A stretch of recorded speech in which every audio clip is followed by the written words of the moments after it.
Hola, muy buenas tardes. Bienvenidos a una emisión más del Seminario Internacional Populismo, Discurso y Poder, Orígenes, Características e Implicaciones en las Democracias Contemporáneas. El día de hoy contamos con la participación del doctor Germán Pérez, que nos va a hablar acerca de la racionalidad y el afecto en el populismo. Y antes de darle los micrófonos, bueno, primero quisiera yo agradecer a la Facultad de Ciencias Políticas y Sociales, al Centro de Estudios en Ciencias de la Comunicación, al Centro de Estudios Políticos por el apoyo en la gestión del marco de este seminario. De nueva cuenta, yo le agradezco al doctor Germán Pérez por su participación el día de hoy con el tema racionalidad y afectos en el populismo. Y antes de darle los micrófonos, doctor, me permito leer su semblanza. El doctor Germán Pérez es doctor en filosofía política por la Universidad de Frankfurt. Actualmente es catedrático e investigador de la Facultad de Ciencias Políticas y Sociales de la UNAM y miembro del Sistema Nacional de Investigadores. Asimismo, es coordinador del Seminario sobre Procesos Políticos y Electorales de la Facultad de Ciencias Políticas y Sociales de la UNAM. El doctor Pérez es autor de más de una decena de libros como La sociedad rota, Elementos para entender la violencia en México y Populismo y el México de hoy, así como también es autor de más de 45 artículos. Durante los últimos años se ha especializado en temas relacionados con los problemas contemporáneos de la democracia, procesos electorales, legislación electoral, políticos y populismo, así como temas relativos a la cohesión social, la inclusión, la integración social, la desigualdad, la legitimidad, solo por mencionar algunos. Doctor, es un honor contar con usted. Le cedo los micrófonos y bienvenido. Muchas gracias, doctora Samaniego. Y le agradezco de mi parte muchísimo la invitación para participar en el evento y asimismo al doctor Mora por su empeño en los comentarios que me va a hacer, que espero que sean benevolentes. Y me es muy grato estar con ustedes.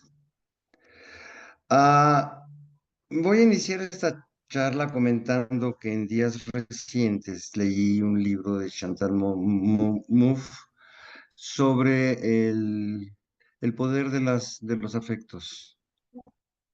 Y siendo ella una de las defensoras más grandes y más importantes del populismo, me fue muy esclarecedor porque confirmé que el populismo, hasta para quienes lo defienden de manera frontal y abierta, es indiferenciable de la búsqueda de poder. Quiero decir que en mi concepción el populismo es poder puro. Y con ello afirmo que el populismo no tiene una ideología, que es una estrategia para llegar al poder y como tal no posee un contenido propio, no tiene un mapa. Si bien sabe de dónde viene, el populismo no sabe a dónde va, no tiene un proyecto. Por ello hay populismos de derecha, de izquierda, liberales, protofascistas, autoritarios, nacionalistas, xenofóbicos, racistas o simplemente demagogos.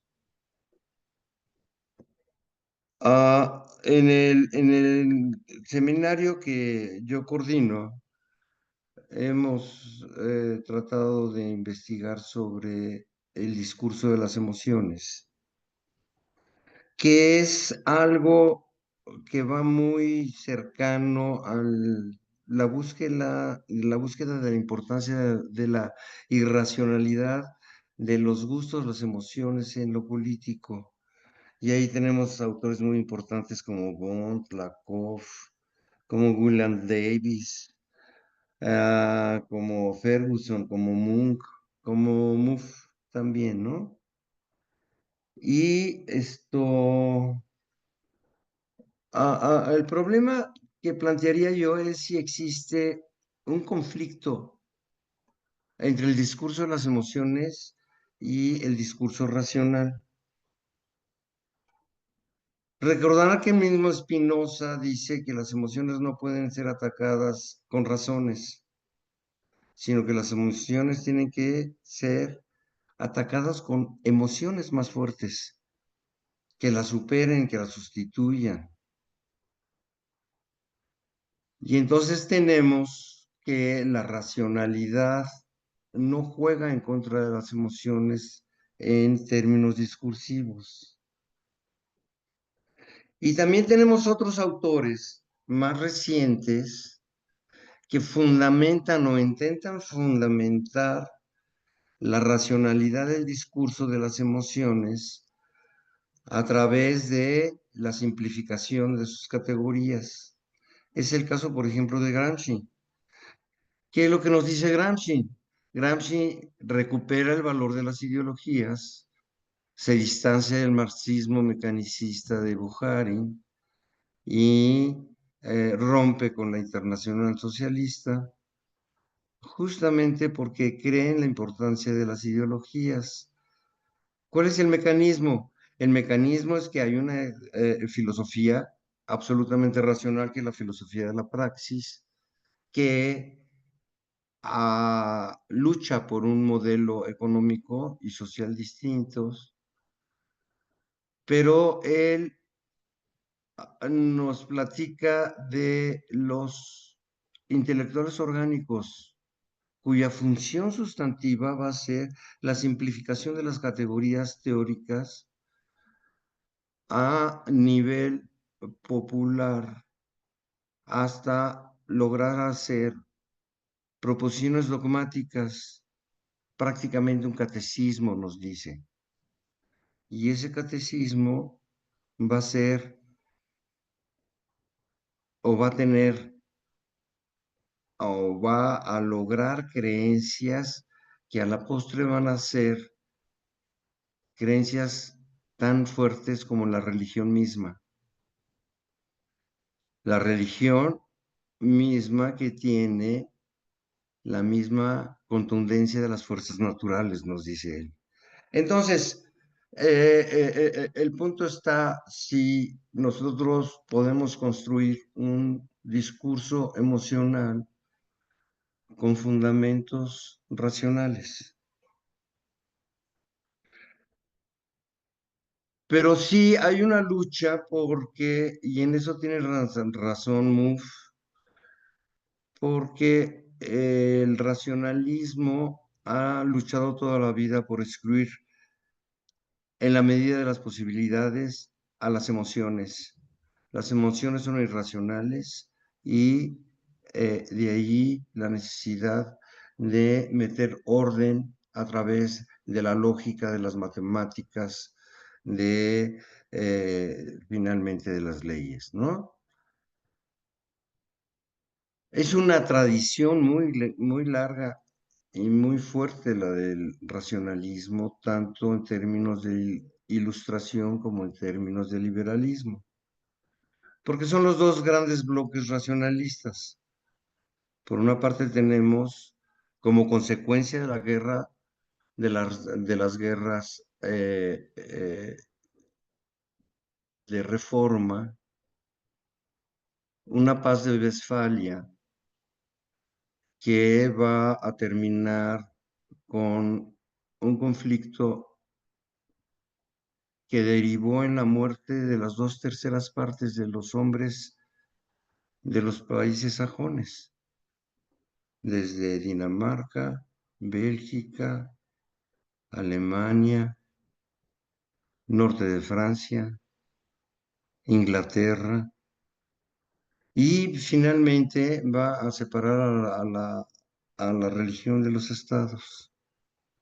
Ese es un punto muy importante porque es el meollo de la intencionalidad de Hobbes cuando escribe Leviatán, el fin de la guerra. Y parte entonces esta ilustración de que la sociedad no puede resolver los problemas que ella misma está creando. Y de ahí la guerra. De ahí el individualismo posesivo de los que nos habla Macpherson. Y entonces la sociedad está imbuida de ideologías de religiones, de irracionalidades, de brujerías, de supersticiones, y no es sino la razón transformada en ley a través del Estado que puede haber armonía en la vida social. Y nosotros vamos a encontrar a lo largo de las ideas justamente la noción de la ilustración, perdón, de la noción de una sociedad que no resuelve sus problemas por sí mismas. Y entonces tenemos la dictadura propedéutica a la que llega Rousseau cuando afirma que hay que obligar a los hombres a ser libres, ¿no? Y con su distinción de la voluntad de todos, de la voluntad general, la voluntad del pueblo frente a la voluntad de la verdad construida a través de la razón en el Parlamento. Y tenemos a Hegel con exactamente la misma idea. La sociedad civil, dice Hegel, es la lisa de todos contra todos. Es la sociedad del conflicto en función de los intereses encontrados que sufre la misma sociedad.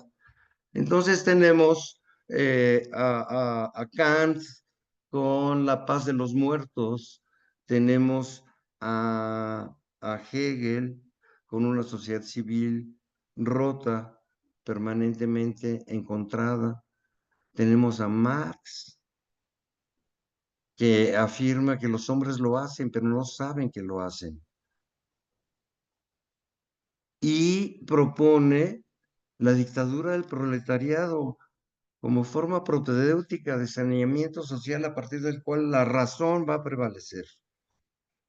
Y el liberalismo también trae, a pesar de que el fundamento de Locke es el derecho natural y de que los hombres sí saben lo que hacen y que por lo tanto no existe la ideología, existe la verdad natural y el Estado por lo tanto debe reducirse a lo mínimo. A la vuelta de los siglos, en pruebas y errores de los dos sistemas, llegan a un acuerdo que en el siglo XX se transformó en una combinación de liberalismo con ilustracionismo, que fue la economía social de mercado, inventada por Adenauer, eh, que combina aspectos de mercado y aspectos de, eh, de justicia social. Entonces tenemos un sistema racional con un discurso que a lo largo del tiempo, a partir de los años 70, se vuelve cada vez más frío, se vuelve más individualista, se vuelve menos cálido, que va a ir abandonando los principios del estado de bienestar, que es un discurso comunitario, que es un discurso solidario, que es un discurso distributivo de la riqueza, a un discurso en extremo individualista, en donde los individuos eh, por su propio mérito logran el éxito. Y si no logran el éxito es porque o son ineficientes o son flojos o perdieron las oportunidades que se les ofreció a través del mercado laboral. Pero como son la mayoría, entonces esa mayoría se siente realmente fuera, se siente mancillada, se siente ofendida y se va llenando de rencor. Sucedió que en el 2008 vino una crisis de la cual no se ha salido totalmente, pero que devela cómo una parte de la sociedad se queda con la riqueza y la gran mayoría de la sociedad se queda con trabajos disminuidos, con precariedad laboral. Y entonces viene un discurso de las emociones. Ese discurso de las emociones es un discurso solidario, es un discurso que anima a las personas a vivir socialmente, a distribuir la riqueza, a, a, a hacer comunidad. ¿Cuáles son los elementos de ese discurso? El elemento sustantivo de ese discurso es un sujeto, la creación de un sujeto social que se llama pueblo, que está conformada por el conjunto de insatisfacciones sociales, de demandas insatisfechas y de falta sentida de equidad en las relaciones sociales. Ese pueblo es un pueblo ofendido, es un pueblo explotado, es un pueblo bueno, honesto, y tiene la característica, ese pueblo, que no puede ser dividido. No puede haber partes del pueblo que sean buenas y partes del pueblo que sean malas. El pueblo es bueno. Entonces tenemos, si hablamos de un silogismo de lo más sencillo que se pueda dar, el primero de todos, el Darién, que el pueblo tiene atributos. El pueblo es bueno, es honesto, es trabajador. ¿El narco es pueblo? Sí, el narco es pueblo. Pero si entonces el narco tiene los atributos del pueblo. El narco es trabajador, es honesto, pero se portan mal. Entonces el discurso no violenta a la delincuencia organizada porque es pueblo. Pero lo mismo podríamos hablar del feminismo. Si nosotros decimos los hombres, el pueblo, tiene sus atributos, los hombres son pueblo, ergo los hombres tienen los atributos del pueblo.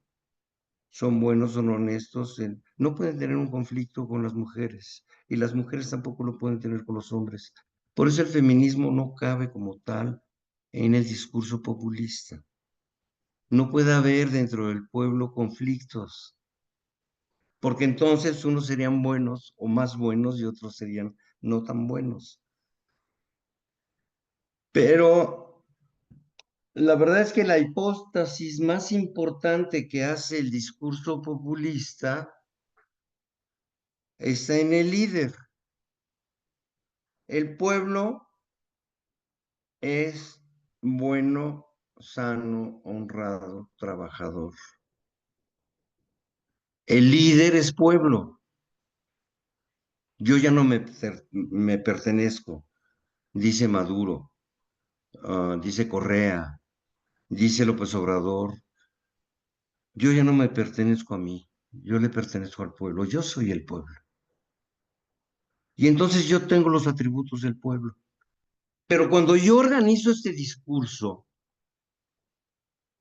con los atributos del pueblo frente a los otros, entonces, que son corruptos, que son explotadores, entonces mi discurso, por su propia naturaleza, tiene una calidad moral superior a la de los otros. Los otros no tienen calidad moral para criticarme a mí, a mi gobierno. Entonces nosotros tenemos que,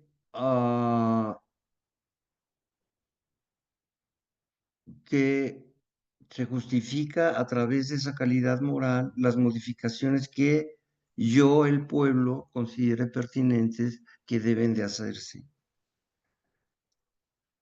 Es una lógica muy eficiente, es una lógica discursiva que realmente atrapa a todo el mundo dentro de la bifurcación de los buenos y los malos. Pero todo esto es irracionalidad pura.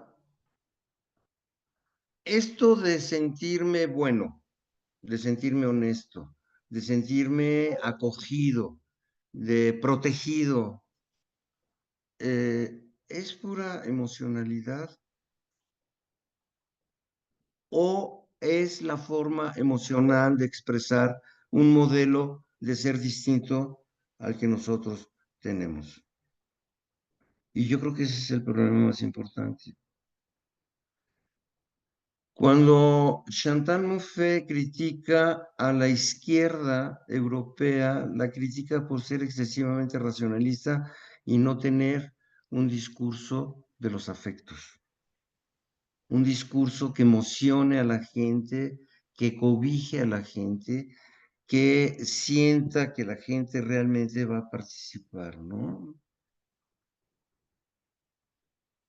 Pero entonces, ¿cuál es el discurso que nosotros podemos proponer enfrentado al populismo?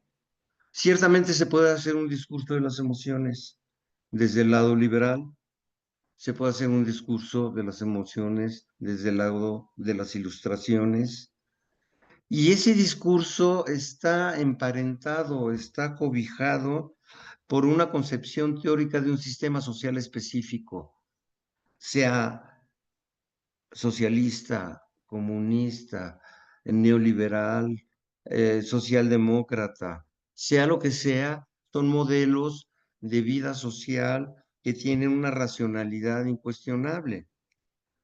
Desde luego, pueden ser esto, pueden ser discutibles en cada uno de sus momentos, pero a través de la razón, no a través de la lucha emocional.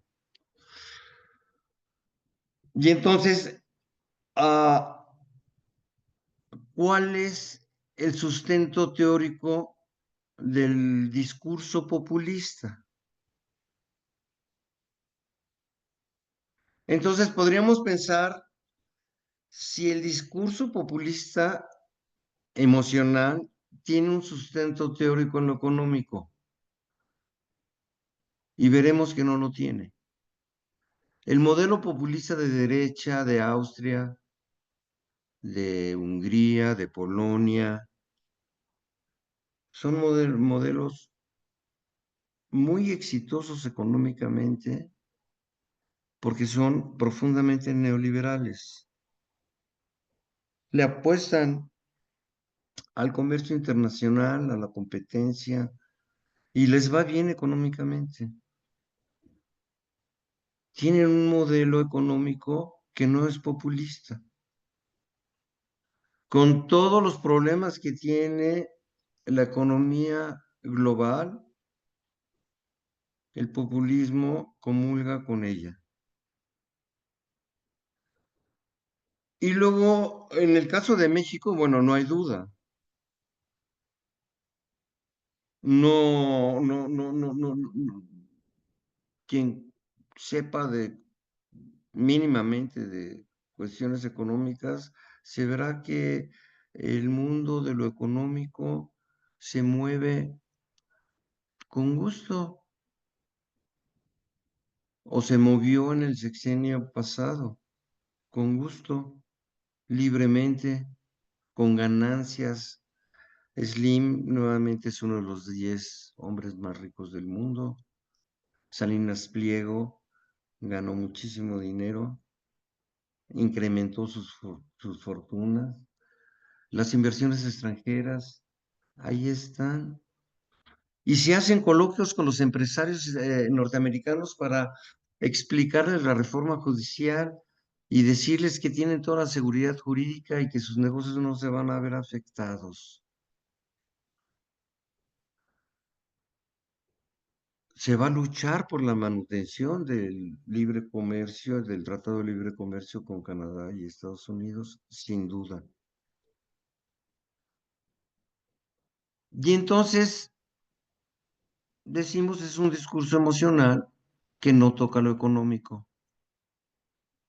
o que miente frente a lo económico porque lo económico funciona como si fuera un gobierno neoliberal. Pero ¿qué pasa con lo político?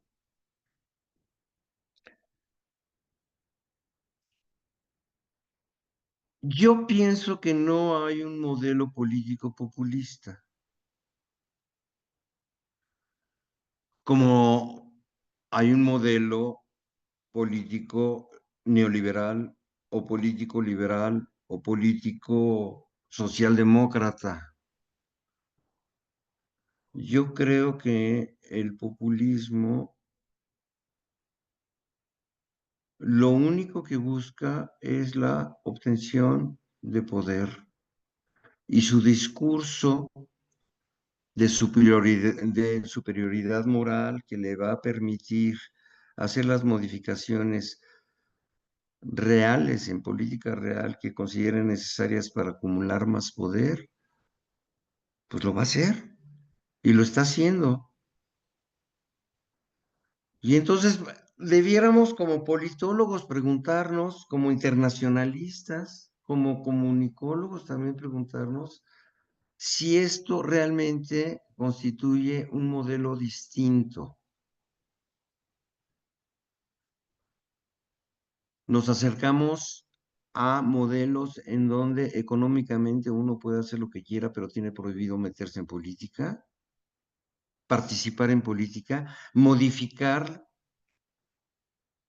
el sistema político, como puede ser China, como puede ser Rusia, como puede ser Singapur, como puede ser en buena medida Corea, que son sistemas autoritarios de libre comercio.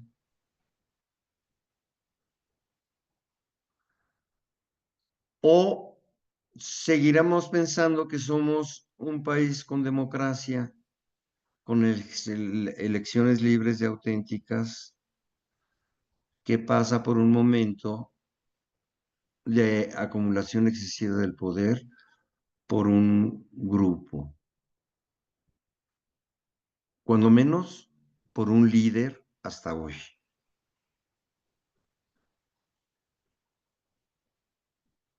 ¿El populismo es heredable o está afincado en la pura popularidad de un sujeto, en su carisma? ¿El populismo puede transformarse en instituciones? Hasta hoy el populismo no ha propuesto una sola institución, porque las instituciones implican positividad en el pensar y el populismo vive de la negatividad del enemigo. Todo lo creado por el enemigo debe ser transformado, incluyendo la división de poderes, incluyendo la legislación. ¿Recuerdan? No me vengan con que la ley es la ley. Y entonces nosotros tenemos un sistema que todavía no se define, que es amorfo, pero que no tiene un modelo específico. No hay quien defienda un modelo autoritario. Ellos se sienten demócratas, defienden la democracia. En su discurso no está rota la división de poderes, simplemente se democratiza. y se aleja de la corrupción. Entonces, ciertamente hay un divorcio entre lo discursivo y lo hecho, pero en realidad es que no hay un sistema que se traduzca en un discurso de las emociones dentro del discurso del populismo. Y bueno, esa es la tesis principal que les quería comentar. Sin ir más, sí tenía la intención de esgrimir primero cómo es que funciona sustantivamente el populismo, cómo que se da esa transmutación de atributos del pueblo hacia el líder, cómo deriva eso en una superioridad moral, ah, y cómo dejo en la tinta algunos temas como la democracia directa, eh, que puede desprenderse también de lo que estoy diciendo, no como una respuesta a un sistema de representación fallido, a una crisis de representación en los sistemas democráticos, sino a una lógica de estar siempre con el pueblo, consultándole, pidiéndole, no importa que sea en una ranchería,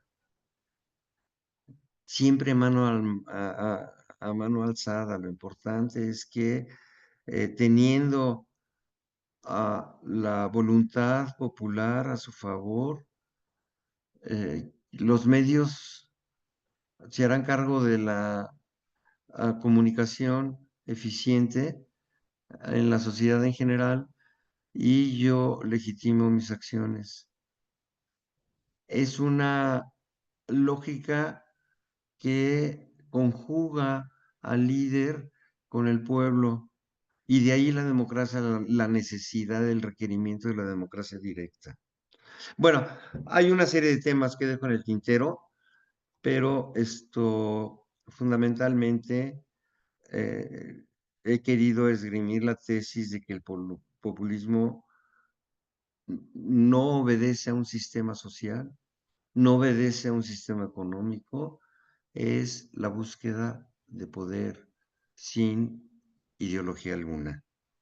Y bueno, yo me quedo aquí, les agradezco mucho la atención.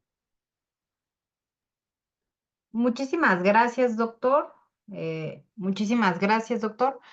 Ha sido una explicación relevante, sobre todo en el tema de las emociones y esto, qué vinculación tiene con todo pues, el populismo, ¿no? En este momento le voy a dar la palabra al maestro Salvador Mora Velázquez, pero antes, doctor, maestro. Voy a leer su semblanza. El maestro Salvador Mora Velázquez es licenciado en Ciencias Políticas y Administración. Es maestro en Estudios Políticos y Sociales y doctor en Estudios Latinoamericanos por la UNAM. Es catedrático adscrito al Centro de Estudios en Administración Pública. Entre sus publicaciones destaca el capítulo intitulado Desplazamiento forzado en México, la imperiosa atención desde el enfoque diferencial del libro Criminología feminista, así como del fracaso de las políticas gubernamentales a las expectativas subjetivas, jóvenes y delincuencia, del libro Retos de la seguridad pública en el contexto global. Sus líneas de investigación giran en torno al desarrollo de instituciones democráticas, federalismo, republicanismo y ciudadanía, así como corrupción, transparencia y rendición de cuentas. De igual manera, estudia temas de educación y reformas educativas en México. Doctor, muchísimas gracias y le cedo los micrófonos para que haga los comentarios respecto de esta exposición. Muchas gracias, Andrea, por esta invitación. Gracias al Centro de Estudios en Ciencias de la Comunicación. Así que también pues, le agradezco al doctor Germán Pérez me haya permitido su ensayo leerlo con mucho gozo, primero porque desde hace 28 años es mi profesor en la licenciatura de Ciencia Política. Voy a partir de una idea muy básica de lo que nos refiere el populismo. Para Jean-Luc Mélenchon es el retorno de la política de las emociones. Quizá desde ahí podemos advertir que las emociones es un proyecto de carácter global o una primera ola que se inició en el contexto de aquella crisis política que vivió Argentina y que se redujo a una frase: que se vayan todos. El proyecto de la política de las emociones parte y se configura desde el discurso que adopta artificios e imágenes que buscan afectos comunes. Esos afectos comunes derivan, nos dirá el profesor Germán Pérez, en que el concepto de populismo se alimente o derive en posiciones xenófobas, nacionalistas, incluso podríamos señalar de izquierda o de derecha. Así, el populismo es un proyecto sin un proyecto, sin una base teórica sólida. ¿Cómo llegó ahí el doctor Germán Pérez? A partir de un análisis empírico y teórico. Desde el ámbito empírico, el doctor Pérez Fernández describe una forma personal de gobernar que lo mismo ha logrado centralizar presupuestos que le permitieron desarrollar la inversión pública en obras, que al mismo tiempo logra centralizar el poder en sus manos a partir de atacar y derivar en un desmonte institucional. Un desmonte institucional que, como nos lo advirtió o nos lo comenta en esta brillante exposición, nos hace ver al populismo como un proyecto radicalizado democrático o democracia radicalizada.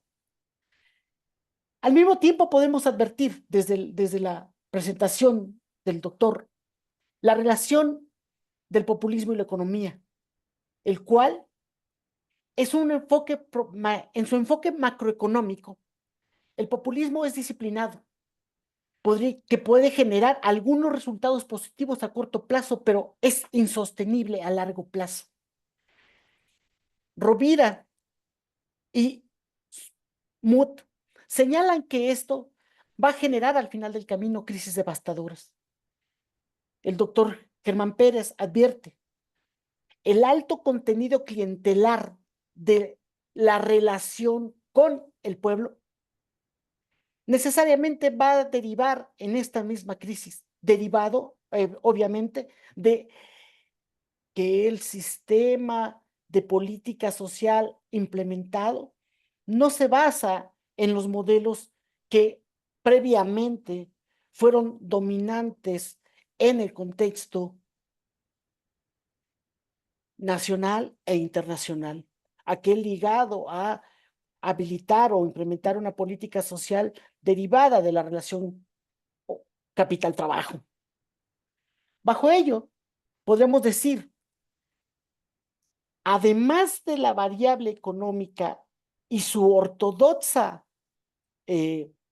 adecuación hacia el modelo macroeconómico, el populismo propone salidas fáciles a problemas complejos.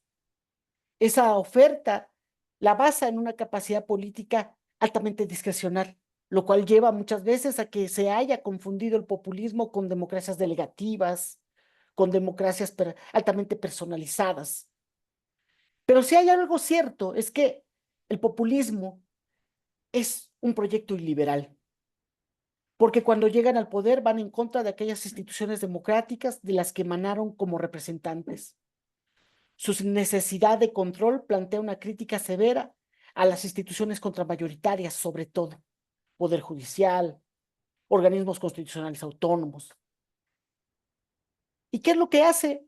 Desde el discurso, disputa la legitimidad, con lo cual enmascara el objetivo. El doctor Pérez Fernández nos hace ver eso, ese objetivo muy claro. es la desnuda búsqueda y mantenimiento del poder. Es el nulo compromiso con la responsabilidad pública y la rendición de cuentas.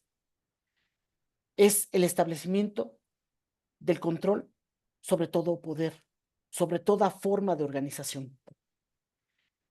Desde esta postura podríamos también decir, regresando un poco al desmonte institucional, ¿qué evidencia el desmonte? El rechazo al pluralismo. Incluso la respuesta gubernamental a la emergencia sanitaria da cuenta del abierto rechazo a la ciencia. Por ende, es en cierta manera anticientificista. Bajo ello también podríamos advertir el rechazo a toda forma de intermediación nos podría colocar ante un actor que no solamente es antipluralista, anticientificista, su antielitismo devora, voy a llamarlo de alguna manera, toda forma de interacción y la omite. De ahí su tendencia a establecer vínculos más directos que deriven en que se constituya o se legitime la, voy a llamarla imbricación líder-pueblo. En la relación líder-pueblo, a decir del doctor Pérez Fernández, se conforma bajo un modelo de política de pasiones o de emociones que genera un ambiente de unidad, de solidaridad, pero también de miedo, lo que no es más que un reflejo de la incremental complejidad que representa o trata de bordear a partir de una ecuación simplificada, los buenos contra los malos. Bajo ello, podemos decir, las emociones al final se convierten en estrategias que se conforman en movimientos populistas que confrontan y a su vez evidencian el olvido, el desprecio hacia la mayoría, hacia el pueblo. Derivado de esas expresiones de los movimientos populistas, evidenciamos la presencia del rencor hacia la democracia por sus falencias, que no solamente son imputadas al sistema, son imputadas a la personificación de una forma de gobierno y de una forma de gestión, el neoliberalismo. También denuncia visiones conspirativas derivadas de un sentimiento de opacidad y de complejidad que, según el líder populista, esconde el sistema político, el sistema económico. En la racionalidad imaginaria que propone el líder populista, hay un orden de poder simple. Ese orden de poder simple lleva a constituir la discreción porque él sabe traducir el deseo, el sentir de la masa, del pueblo, y al traducirla, volverla gobierno. Bajo ello podemos advertir,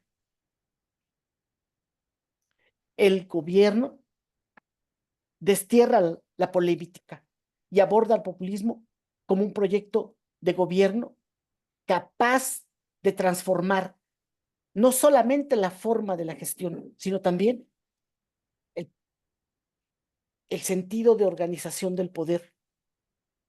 La mayoría para el populista es advertir la existencia del pueblo en una unicidad, advertir también la representación no como un modelo proporcional, sino al mismo tiempo la representación como la unicidad en una idea orgánica. Yo, el pueblo, yo, el líder. Bajo ello, finalmente, advierto, el populismo, como he señalado, y al mismo tiempo, como lo refiere el doctor Pérez Fernández, muestra el populismo en una idea de descalificación en el que se traduce una aglutinación negativa de propuestas en las que el sentido de la acción populista es simplemente demoler lo existente sin ni siquiera saber hacia dónde orientar el futuro. El futuro es el deseo de una traducción que ni siquiera se ha revelado, pero de la cual el hombre o el líder populista tiene una idea posible y probable. Quizá aquí el punto central sería advertir: el hombre populista tiene una peculiar imaginación moralista de la política. Constituye una forma muy particular de percibir el mundo de lo político, el cual lo traduce en algo moralmente puro y totalmente unido. No hay posibilidad de lo diverso, de lo diferente. Ante ello podemos advertir, de ahí, y regresando al momento del populista, la defensa de la soberanía se convierte en un pilar sustantivo, porque los proyectos anteriores buscaron dañar y ocasionar o erosionar las condiciones del pueblo puro. Cuando se advierte la alianza entre las élites políticas y económicas con extranjeros, cuando las élites políticas y económicas son corruptas, cuando las élites políticas y económicas fueron y se convirtieron en enemigos del pueblo. De ahí el populismo asume una defensa política del pueblo como nación e implementa desde ahí una estrategia que cobra rasgos autoritarios y en muchos momentos nativistas. Son promotores de una limpieza y retorna a una grandeza o edad de oro de la nación. Finalmente, advierto, el doctor Pérez Fernández se ubica entre los teóricos que han considerado el populismo como un momento que puede ser coyuntural o puede ser permanente. Todo derivará o tendrá que depender del desarrollo de instituciones. Si estas instituciones se logran, será a partir de ubicar qué tanto puede fortalecerse la hegemonía llana en una hegemonía que trascienda en un nuevo elitismo, la casta dorada del populismo. Pero lograr ello, evidentemente, llevará a que le pidamos al doctor Pérez Fernández siga ensayando y siga proponiendo nuevos modelos interpretativos que posibiliten darnos cuenta de este nuevo momento en el que nos encontramos, puesto que si hay algo claro es que la relación de imbricación líder-pueblo está ahí presente y se ha conformado como un ente que nuclea y perfila y al mismo tiempo extiende un manto de identidad tribal y de jerarquía coaccionada o estimulada desde el poder. El poder lo es todo y el poder ha podido perfilar la posibilidad de la dominancia.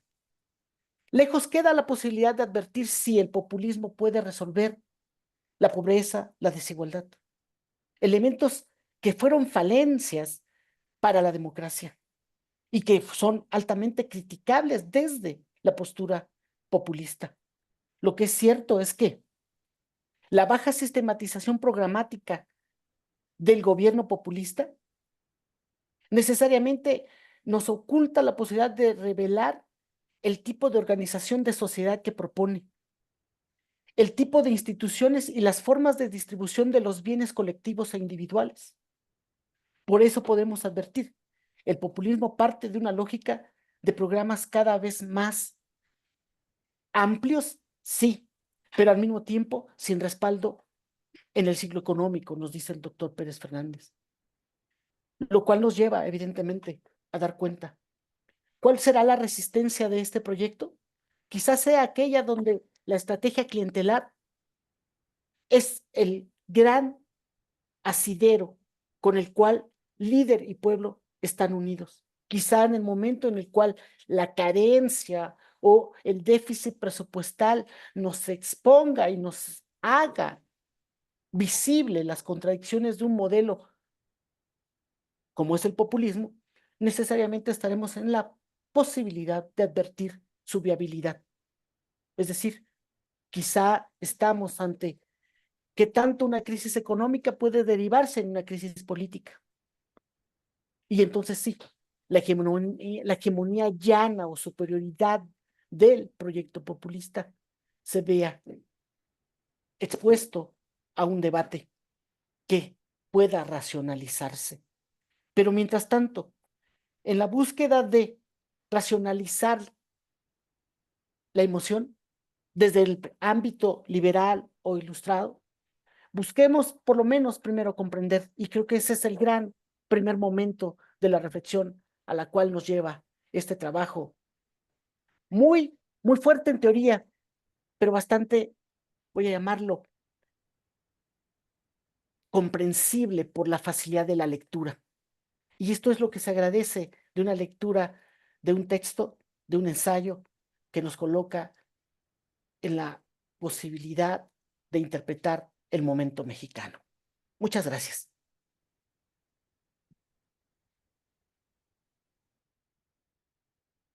Muchísimas gracias, maestro, doctor, perdón.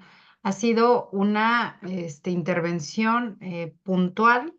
No sé, doctor Germán, si usted tuviera algún comentario a esta intervención que le hizo el doctor Salvador Mora. No, pero sí quisiera decirle a quien esté interesado en lo que mencioné hace rato, que el texto está a su disposición.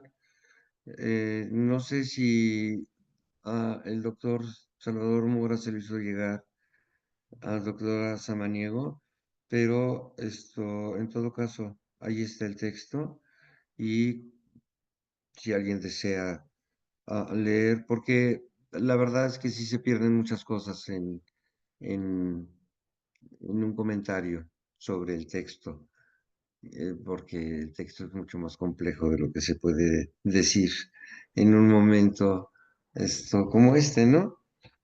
No, yo le agradezco mucho a Salvador que haya leído, escudriñado y comentado el trabajo. No tengo ningún comentario más. ¿Mm?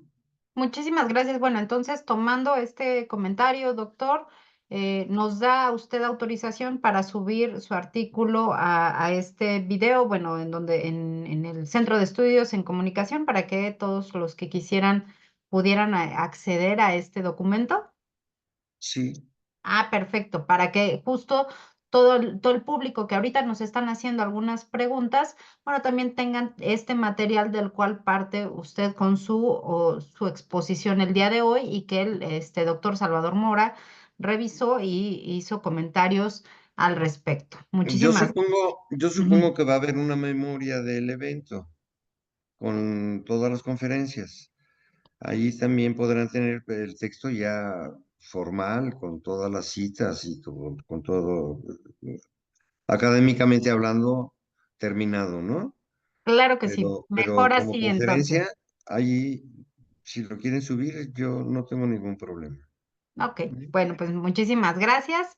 Y bueno, hablando del público, han hecho una serie de preguntas que me voy a permitir leer.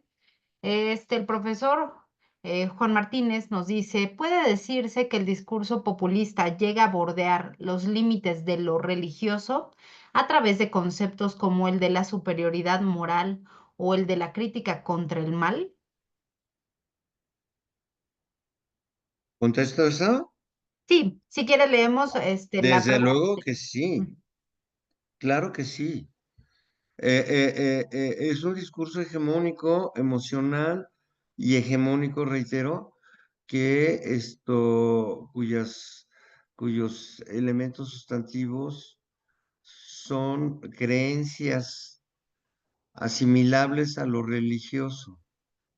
Y eso, en ese sentido, la inteligencia populista ha sido muy eficiente. Ha creado realmente un estado de cosas que no admiten razonamientos en contra. Entonces, cuando la gente cree en los dichos, el ataque a los mismos favorece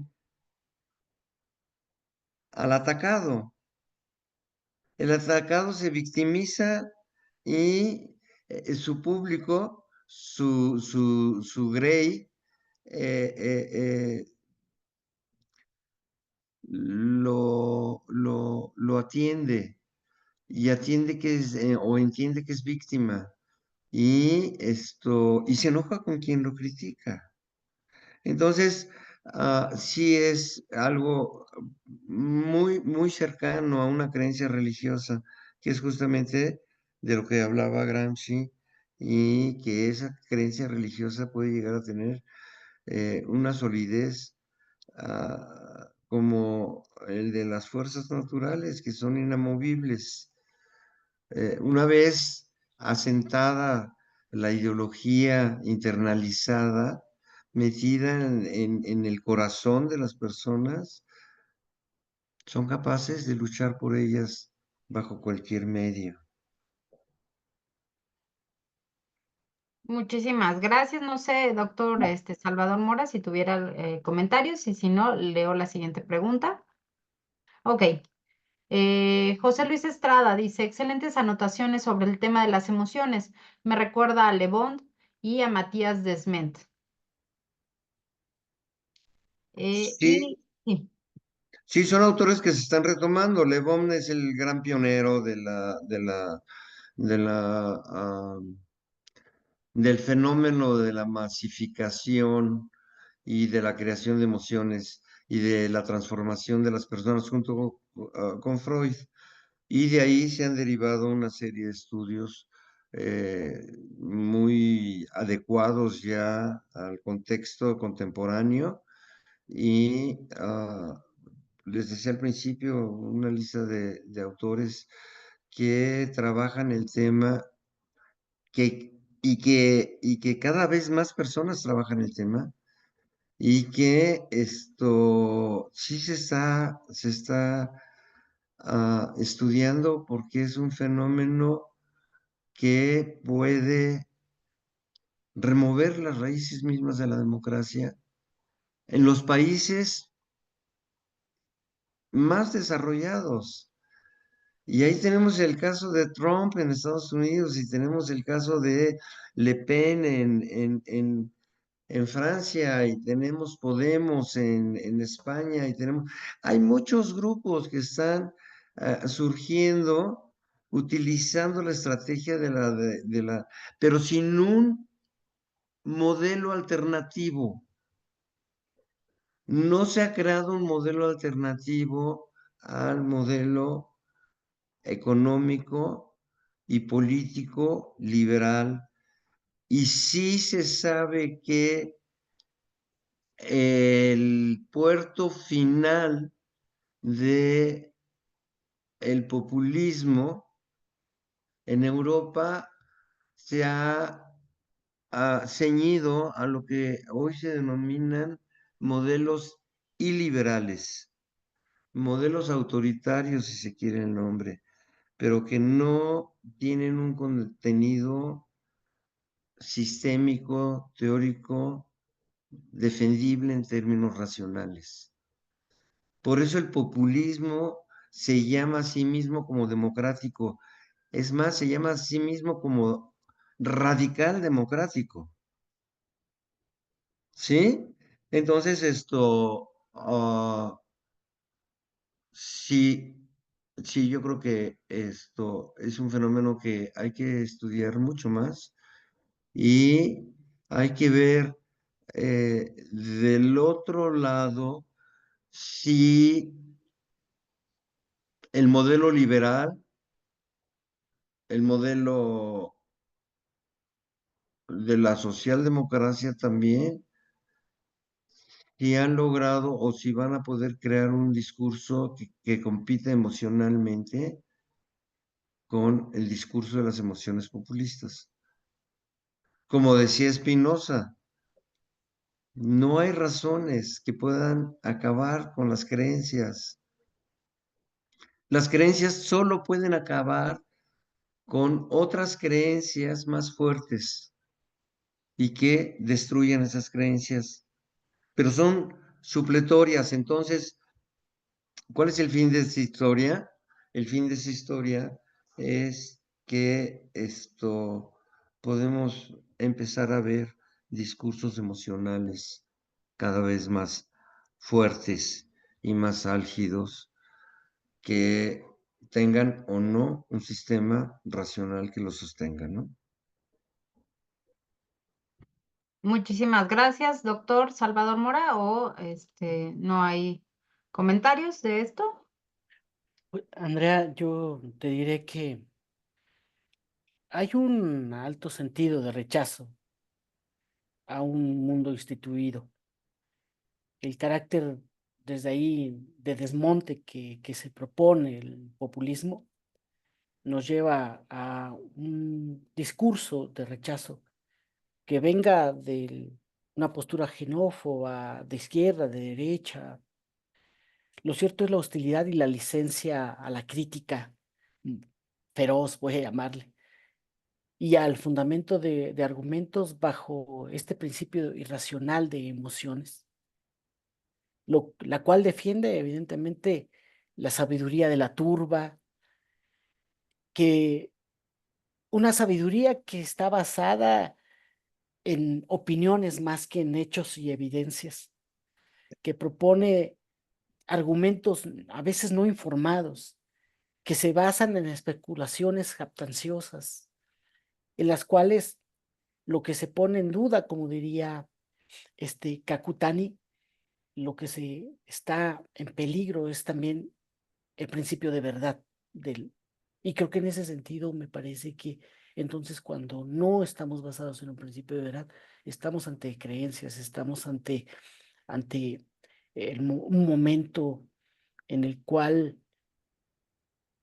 yo creo porque lo dice el líder, yo creo porque lo expresa un actor en el cual confío y vuelco toda mi confianza, voy a llamarle, ¿no? Creo que desde ahí entonces aparece lo religioso como sustento clave, ¿no?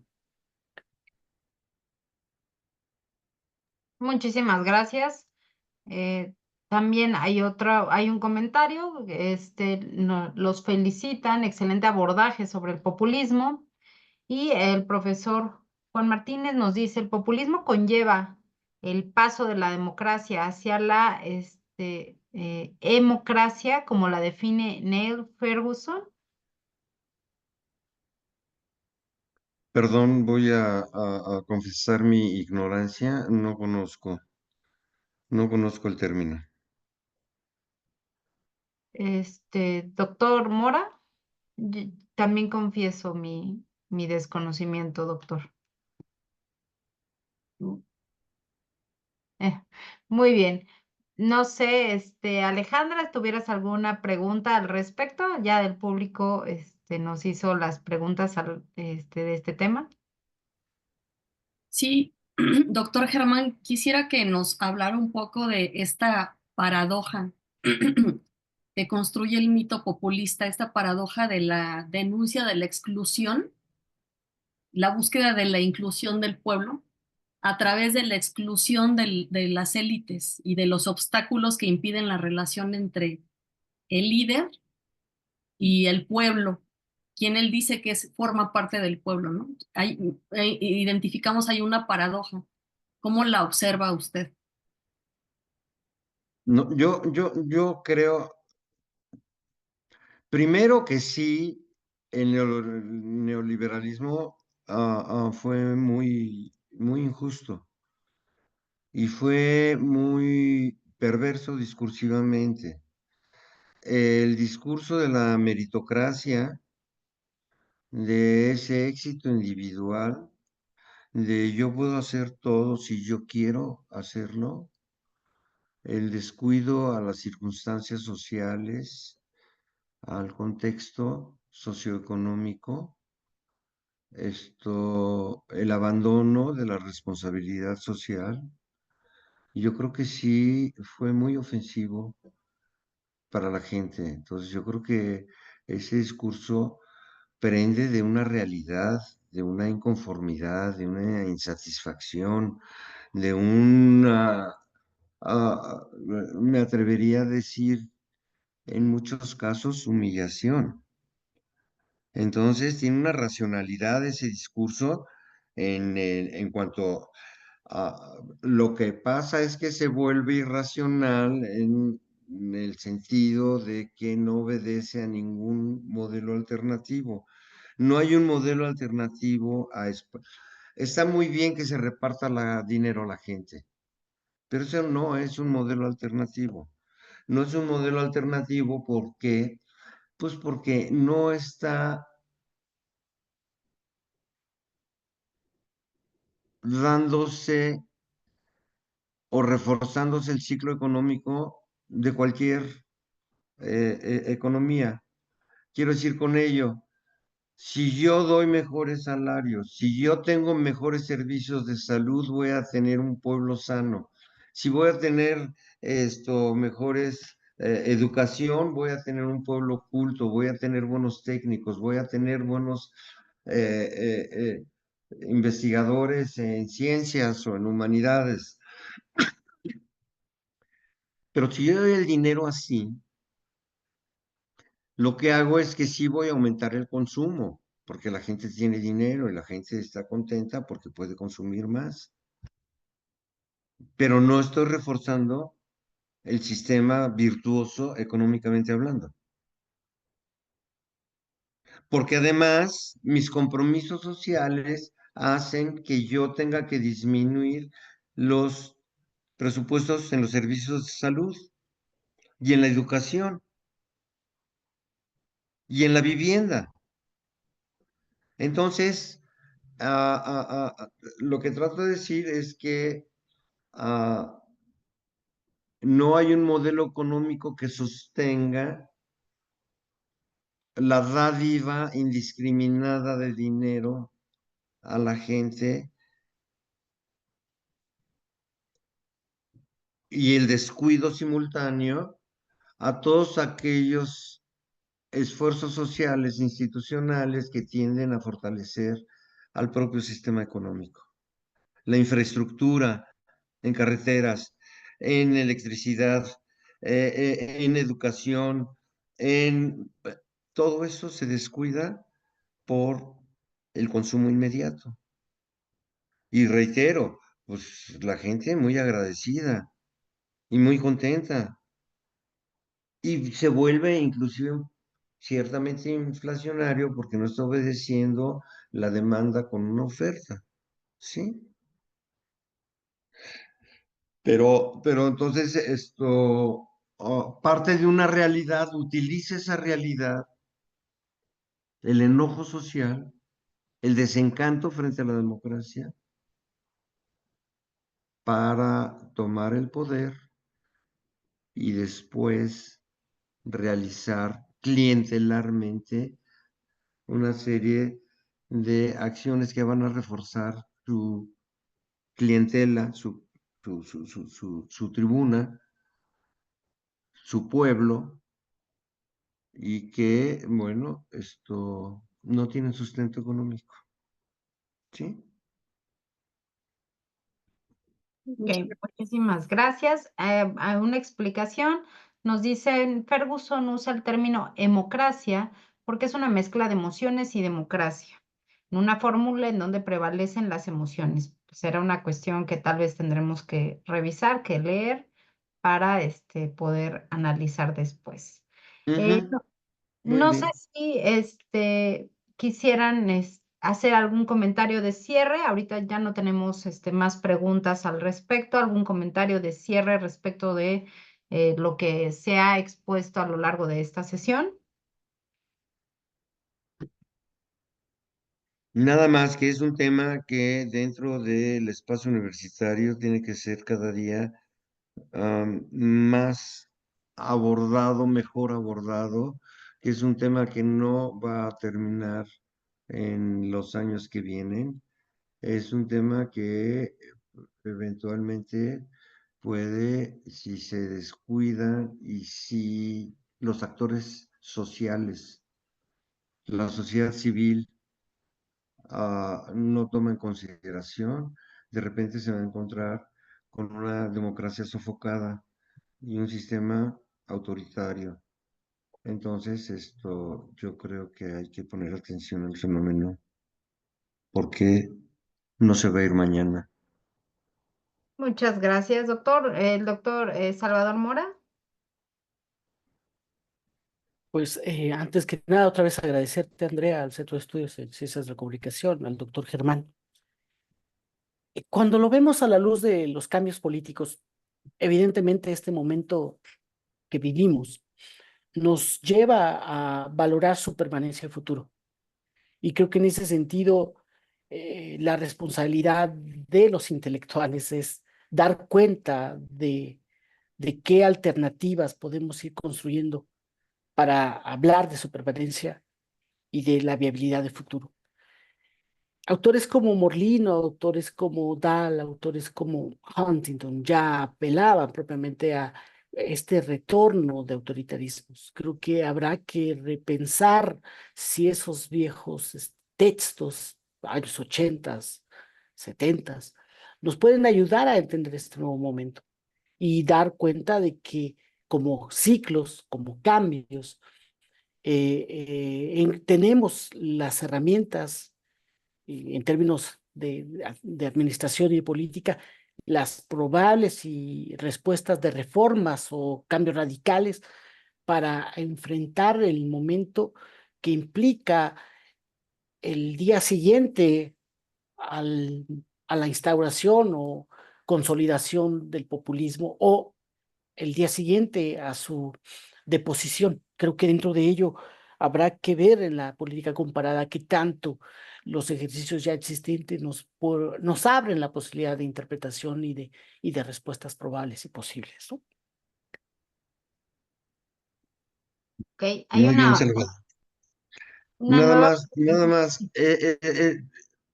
Son como ciclos sociales que se dan a la gente joven no entiende lo que es el autoritarismo, no vivieron eso. Hay que recordar que la apertura del sistema fue paulatina, pero que el sistema autoritario existió y que tuvo efectos sociales muy nocivos. El control de la prensa, el control de toda la comunicación, la imposibilidad de la disidencia política real, ah, inclusive la aparición de la guerrilla. Está un poco devalorada la democracia porque no se sabe cuál puede ser su sustituto. Y lo mismo en Europa. Están dispuestos a reinstalar sistemas autoritarios, olvidándose de lo que fue el autoritarismo en Alemania o en Francia o en Italia o en España. Quienes nacieron después de 75 no saben lo que fue el franquismo y pueden ahora exigir o criticar a un sistema de libertades. Y esos juegos son muy peligrosos y yo creo que sí hay una ansia o una falta de visión sobre cuáles pueden ser las consecuencias de ah, la reinstalación de sistemas autoritarios en Occidente. Gracias, Muchísimas. perdón, que haya No, tomado. muchísimas gracias. Y eso a mí me lleva a pensar, por ejemplo, que de acuerdo con datos de laboratorios de democracia, la población que vota menos o que tiene menos apego hacia la democracia son poblaciones más bien jóvenes, como usted bien comenta, que no vivieron pues toda la lucha de las aperturas democráticas o el paso de un régimen autoritario o totalitario hacia regímenes más bien democráticos, ¿no? Entonces, sí, ahí habría que tal vez trabajar o pensar en esto, una pedagogía de la democracia, de una pedagogía de explicar qué implica la democracia y por qué es relevante ¿no? Sobre todo en poblaciones que han nacido todo el tiempo y han vivido y coexistido en términos democráticos. Hay una pregunta que se hace.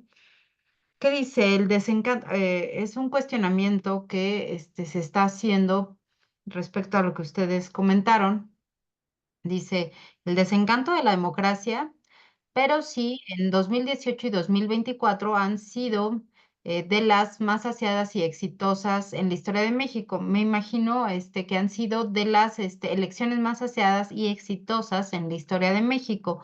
¿Qué podrían comentar? Porque ustedes hablan acerca del desencanto de la democracia y hay aquí datos o cifras que dicen, bueno, pues hay más participación, hay más Hay que electores. ver el Latinobarómetro, Ujú. en cuestiones de afecto a la democracia y en prácticamente todos los países, pero especialmente en México, ah, hay una desafección a la democracia muy notable. Eso Ok. no quiere decir que no haya participación política y electoral, que no haya eh, un, un impulso gubernamental y partidista para la participación política en un día específico. Acaba de sacar el doctor Beltrán una encuesta sobre postelectoral, sobre resultados y una de las preguntas era sobre justamente la afección o no a las instituciones políticas. Entre los morenistas hay un porcentaje muy elevado de quienes piensan que el Ejecutivo puede disolver el Legislativo y no pasaría nada. Que México podría vivir sin un legislativo. Entonces, hay algunos, han crecido enormemente el número de personas que podría vivir bajo la tutela militar, según se afirma en las encuestas. Hay muchos en la frontera que quieren una mejor forma de vida a cambio de la nacionalidad. Es más importante un buen trabajo que ser mexicano o no ser mexicano. Y en fin, sí hay desafección en la democracia muy fuerte. Hay un entusiasmo, desde luego, ahorita por la popularidad de López Obrador, y yo creo que eso motivó mucho la participación política, el llamado a que se conquistara no solamente la presidencia, sino también el legislativo. No hubo voto cruzado, fue absolutamente lineal. Entonces hay que ver, reitero, el populismo juega con la democracia, se finca en la democracia, transita por la democracia, pero el populismo no es democrático, no es plural, es profundamente autoritario.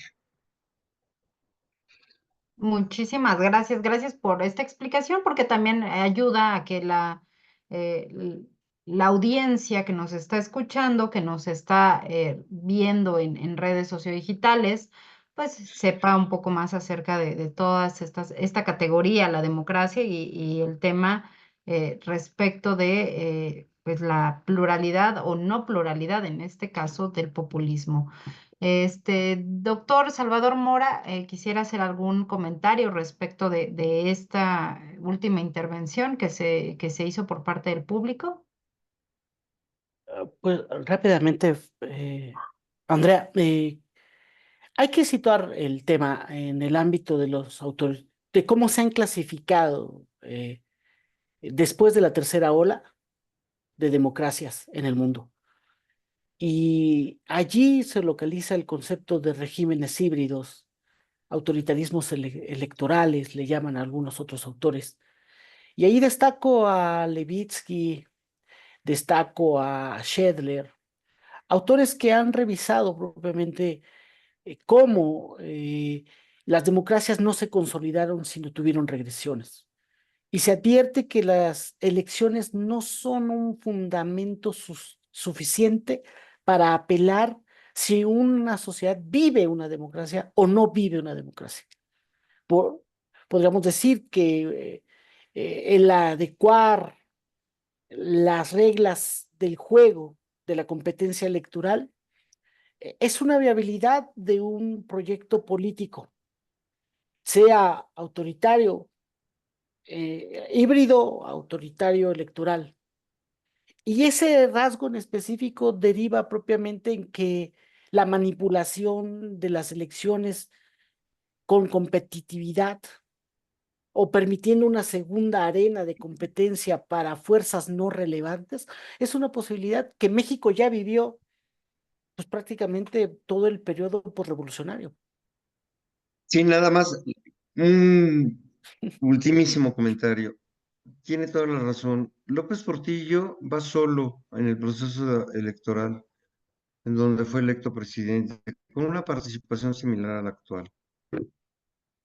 Podríamos hablar que por eso mismo había un aliento a la democracia, porque elecciones con el PRI hubo siempre. Democracia, no. Muchísimas gracias. Perdón, que lo haya No, interrumpido, pero es que sí, estoy muy de acuerdo con usted, Salvador, y quise poner el ejemplo no.